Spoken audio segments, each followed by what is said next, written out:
Jean Sobayo et la déesse, chaîne d'information juridique et économique de notre communauté, propose des débats sur des sujets variés, actualité, droit, finances, économie et société.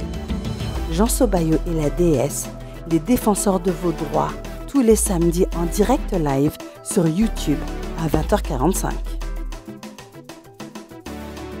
Les amis, chers publics, chers auditeurs, bienvenue sur notre chaîne, bienvenue sur votre chaîne Jean Sobayo et la déesse. Merci à tous d'être aussi nombreux à chaque émission, tous les samedis à 20h45, sur notre chaîne YouTube Jean Sobayo et la déesse. La semaine dernière, nous avons parlé longuement du drame de Sergi, le livreur noir qui, dans le cadre de son travail, s'est fait agresser par un jeune Algérien de 24 ans, roué de coups, et puis qui s'est essuyé une pluie d'insultes racistes, des propos d'une extrême violence. Eh bien, les amis, chers publics, chers auditeurs, aujourd'hui nous avons vraiment le plaisir de vous présenter ce reportage qui est consacré à Crazy Sally. Crazy Sally qui nous fait des révélations étonnantes sur ce qu'elle pense de cette affaire, sur ce qu'elle pense du fait ou non raciste de la communauté maghrébine. A tout de suite.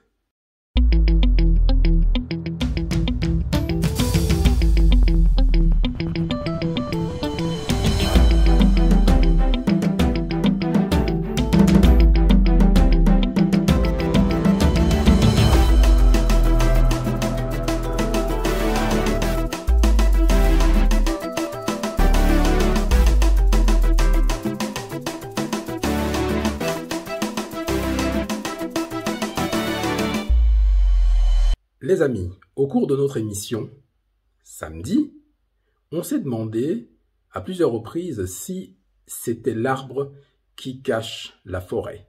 Est-ce que ce jeune homme de 24 ans, ce jeune Algérien, est-ce que ses propos violents, ses propos racistes étaient l'arbre qui cache la forêt? Quelle surprise d'entendre aujourd'hui Crazy Sally nous dire très justement que c'est l'arbre qui cache la forêt. Écoutons juste alors ce que nous raconte Crazy Sally. À tout de suite les amis. Je sais qu'en plus, c'est un sujet un petit peu tabou, mais personnellement, je n'ai pas peur d'en parler, surtout que je suis bien placée pour le faire, étant donné que je suis à moitié camerounaise et à moitié marocaine. C'est ma mère qui est marocaine, mais elle est foncée de peau comme la communauté sahraoui. Et pendant toute sa jeunesse, elle a été victime de racisme, de colorisme. On disait que ses cheveux, c'était des cheveux raches, c'est-à-dire des cheveux crépus, mais dans un sens assez péjoratif. Des cheveux qui sont sauvages, qui ne sont pas soignés, qui sont mal coiffés.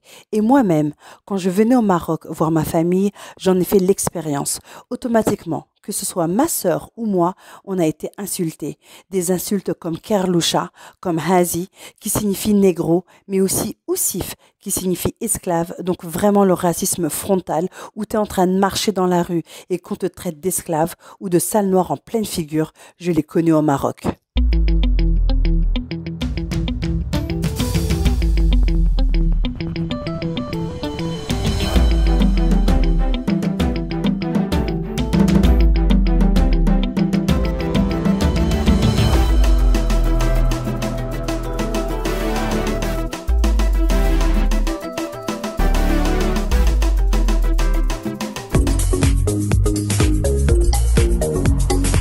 Alors, sur la légitimité, Crazy Sally nous explique qu'elle est légitime, puisque elle est moitié camerounaise, de par son père, et moitié marocaine, de par sa mère.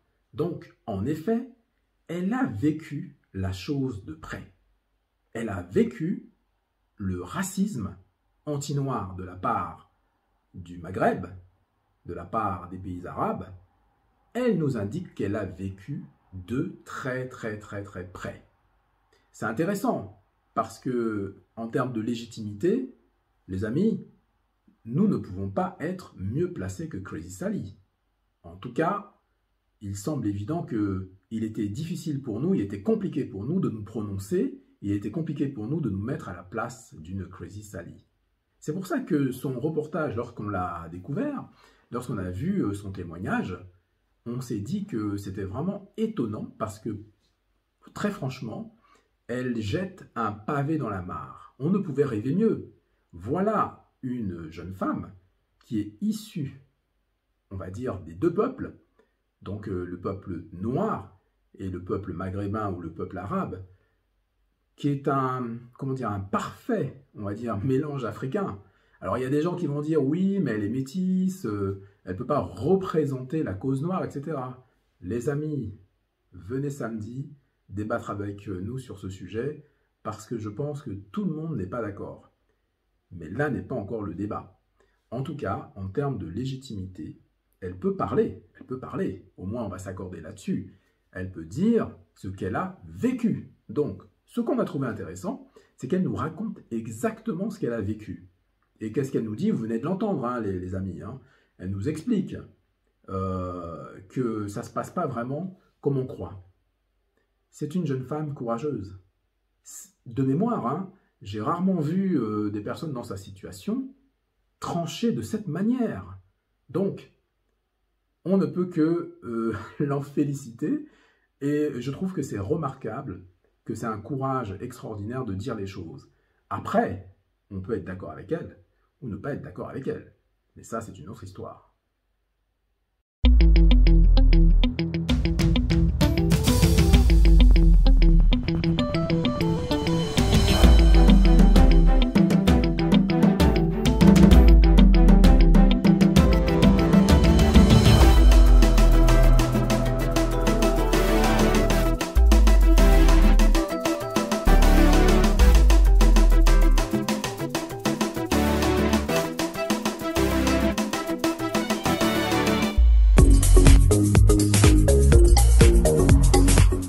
Alors les amis, sur le racisme anti-noir pratiqué dans les pays arabes. On avait une petite idée de la question puisque beaucoup d'entre vous nous disent tous les jours ce que vous ressentez quand vous allez dans les pays du Maghreb ou dans les pays arabes. Vous nous racontez la même chose, que le noir est vu d'une façon catastrophique. Et il y a beaucoup de personnes qui nous racontent leurs expériences. Alors c'est toujours compliqué de statuer quand on n'est pas à l'intérieur. C'est toujours compliqué d'avoir un point de vue qui est notre point de vue, c'est-à-dire par rapport à ce qu'on ressent. C'est compliqué, par exemple, d'expliquer à une personne raciste, à des personnes non racistes, c'est compliqué de leur expliquer ce qu'on ressent de l'intérieur. C'est-à-dire que quelqu'un qui est d'une couleur de peau, par exemple, ou d'une origine différente, va avoir beaucoup de mal, qu'il soit raciste ou qu'il ne soit pas raciste, à comprendre ce qu'on vit lorsqu'on est dans une situation de racisme. Donc c'est assez compliqué. Et c'est compliqué aussi de statuer en tant que noir, par exemple, de dire les autres, notamment les pays du Maghreb, sont racistes. C'est compliqué parce qu'on peut avoir, comment on peut dire ça, une sensation. On peut avoir une sensation. Évidemment, les amis, on n'est pas parano. Hein. Quand on sent des regards, quand on sent des attitudes, etc., on n'est pas parano du tout. Mais ce qui est intéressant dans l'intervention de Crazy Sally, les amis, c'est qu'elle, elle a vécu la chose de l'intérieur. Elle nous parle de sa maman, elle nous parle de sa sœur, elle nous parle d'elle-même. Vous vous rendez compte, les termes qui sont utilisés? J'avais entendu des choses, mais avec une telle précision, c'est la première fois que j'entends une parole de l'intérieur. C'est-à-dire qu'elle nous explique qu'elle-même, sa moitié est maghrébine, elle a une moitié d'elle qui est maghrébine, donc elle est d'origine aussi marocaine, et que sa moitié noire est vraiment dérangeante, au point où, dans la rue, elle va subir un racisme, j'allais dire, tranquille. Vous me connaissez les amis, j'invente toujours des petits termes comme ça, mais le racisme tranquille, ou si vous préférez, le racisme ordinaire. Donc elle va vivre ce racisme tranquille, comme si de rien n'était, les amis. Et ça, C'est incroyable. Ce racisme-là, évidemment, il est répandu, selon ce qu'elle dit, hein. Elle nous explique clairement que ce racisme-là, ce n'est pas anecdotique. Ce racisme est répandu dans les pays du Maghreb et dans les pays arabes.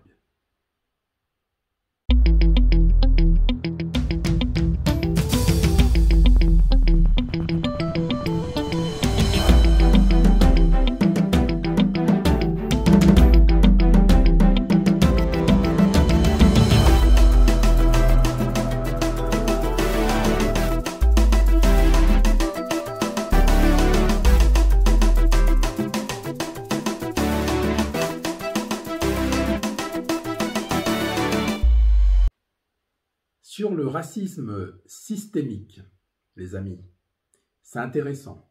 Quand on parle de racisme systémique, c'est un autre niveau. Ça veut dire qu'on a atteint un niveau qui est quand même grave.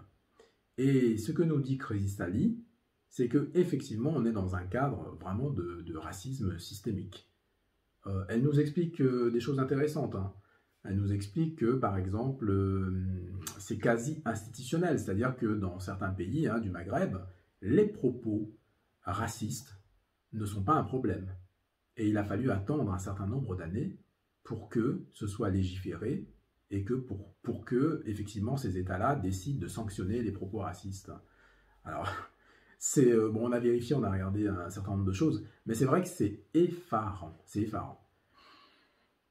Que voulez-vous faire dans ces cas-là, les amis? On a une question à vous poser. Quand vous regardez un reportage comme ça, le reportage de Crazy Sally, qu'est-ce que vous vous dites? Vous vous dites, ma prochaine destination dans les pays, ça va être quoi? Ça va être, je sais pas, la Tunisie, le Maroc, l'Algérie. Qu'est-ce que vous vous dites, les amis? Donc c'est intéressant de nous faire part de votre sensation suite à ce reportage, hein. Est-ce que ça vous donne envie d'y retourner? Parce que je pense que beaucoup d'entre nous voyageaient sans problème dans les pays du Maghreb ou dans les pays arabes, hein. Beaucoup d'entre nous n'ont pas eu de problèmes apparents ou ne s'en sont pas rendus compte. Certains d'entre nous ont eu des problèmes concrets. On fait face à ce que décrit Crazy Sally, c'est-à-dire des remarques notamment sur nos cheveux crépus, des remarques sur l'histoire. On essaye toujours de nous renvoyer vers l'esclavage.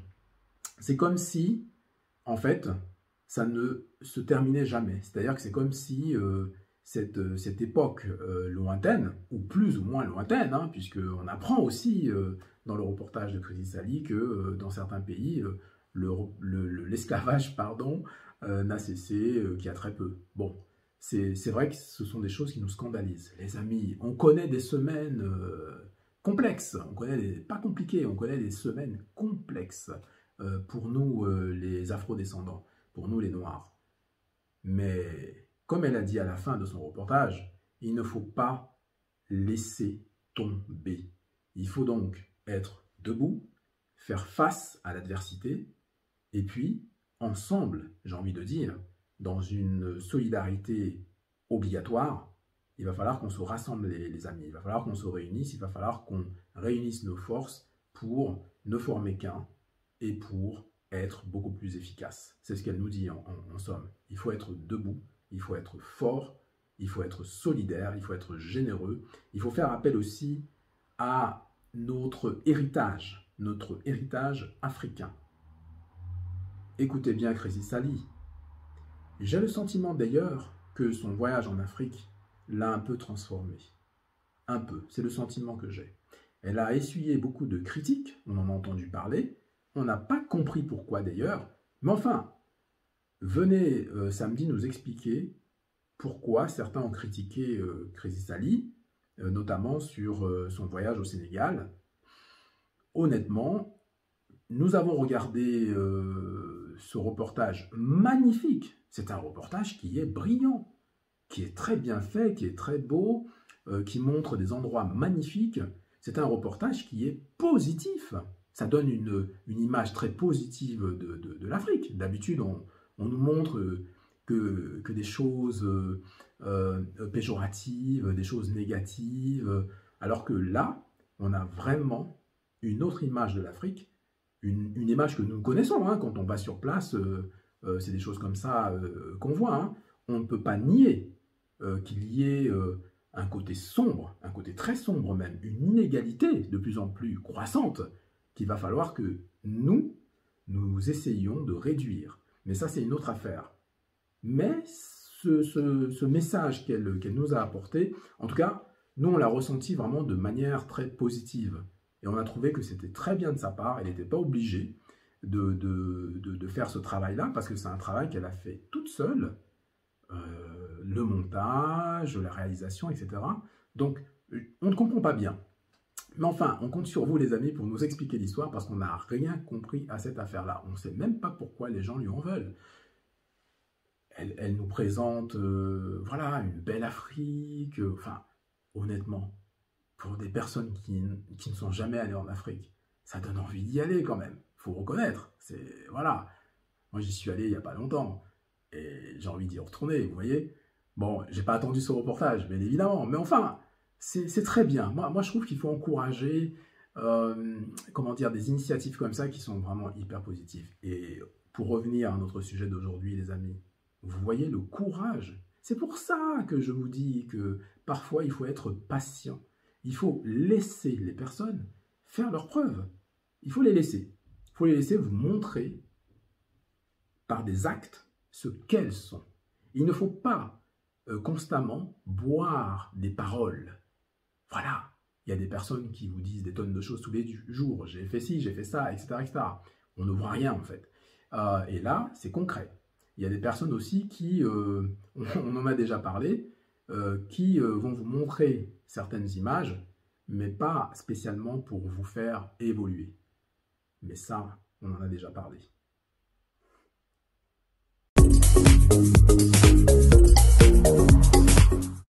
Alors bien évidemment, tous les Marocains ne sont pas comme ça, mais à un certain moment, il faut arrêter de se voiler la face. Il faut reconnaître et dénoncer ce racisme anti-noir qui sévit globalement dans le Maghreb et plus généralement dans le monde arabe. Parce qu'il faut réaliser une chose, on parle souvent de la traite occidentale qui a duré plus de 3 siècles, mais on oublie souvent de parler de la traite négrière dans le monde arabe qui, elle, a duré plus de 13 siècles. Je ne sais pas si vous étiez au courant, mais l'abolition de l'esclavage en Arabie Saoudite ne date que de 1962. Ça fait moins de 60 ans. Donc, le fait que dans le monde arabe, t'entends souvent désigner les Noirs en disant Oussif, qui signifie esclave, ou Azi, qui signifie négro, en fait, ce n'est pas un hasard. En Tunisie, il faut savoir que les Tunisiens noirs, descendants d'esclaves, portent encore sur leur pièce d'identité le nom Atig, qui signifie affranchi par. Donc, ton nom de famille peut être Atig Ali. Donc, par exemple, affranchi par Ali. Je ne sais pas si vous vous en rendez compte. Ce n'est qu'en 2020, après des années de procédure, qu'il y a eu le premier jugement favorable permettant à un Tunisien noir et toute sa famille d'enfin retirer le nom Atig de leur papier d'identité. C'est la fameuse affaire Hamdan Dali.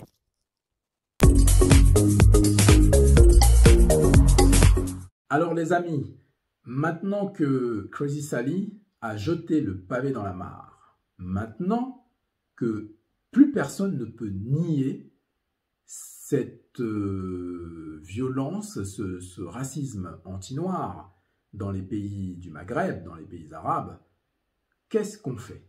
Maintenant, quelle est la solution? Alors, Crazy Sally va terminer quand même par une note positive en disant que bon, il y en a beaucoup qui sont comme ça, donc il y en a beaucoup, mais ce n'est pas le lot de tout le monde.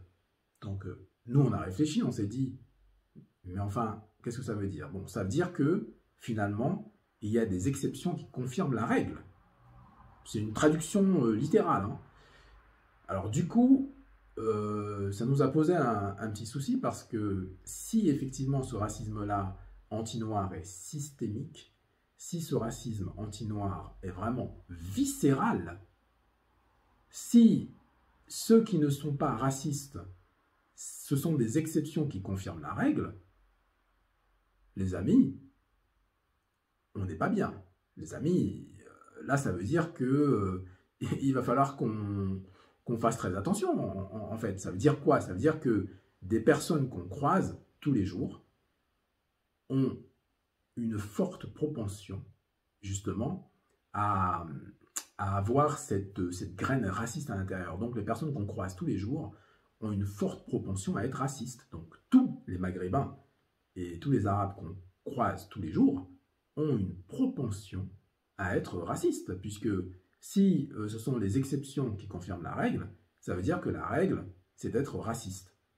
Et là, sur ce point, je pense que samedi, les amis, ça va être chaud, parce qu'on va avoir pas mal de points divergents. On va décortiquer ce qu'elle a dit par rapport à ça dans sa dernière partie. On va vraiment faire l'analyse pour essayer de comprendre ce qu'elle est en train de nous dire. Parce que, effectivement, elle nous dit les choses, elle nous dit un certain nombre de choses. Nous, on comprend que, effectivement, dans ces pays-là, c'est chaud. Et parmi les personnes, par rapport à ce jeune Algérien de 24 ans, qui a donc tenu des propos d'une rare violence, hein, et un racisme qui est vraiment terrible, qui a secoué bon nombre de personnes, hein, pas que des personnes de la communauté noire, hein, je pense que tous les citoyens français ont été secoués par cette affaire, ou par ces affaires, parce que Chrysis Sali a aussi évoqué, comme nous l'avons fait samedi, hein, elle a évoqué également l'affaire Youssoupha, elle avait évoqué aussi l'affaire du Airbnb. Bref, ça commence à faire beaucoup. Ça commence à faire beaucoup. Donc, finalement, qu'est-ce qu'on peut en tirer comme conclusion, déjà, premièrement, et quelles sont les actions que nous devons mener, des actions concrètes, pour vraiment que tout ça soit, on ne va pas dire stoppé, parce que c'est un peu compliqué de stopper le train lorsqu'il est en marche, mais en tout cas, pour ralentir ce phénomène qui est vraiment désastreux, non pas seulement pour nous, hein, mais pour l'humanité entière. Donc, les amis, ça va être difficile. Merci d'avoir suivi ce reportage, merci d'avoir suivi ce commentaire du reportage de Chrysis Sali, hein. Et puis, on continue effectivement à se battre tous ensemble, on continue à s'organiser pour justement que notre futur soit meilleur, notre futur commun soit meilleur. À samedi, les amis. Et que la paix soit avec vous. Samedi à 20h45 sur notre chaîne Jean Bayo et la déesse.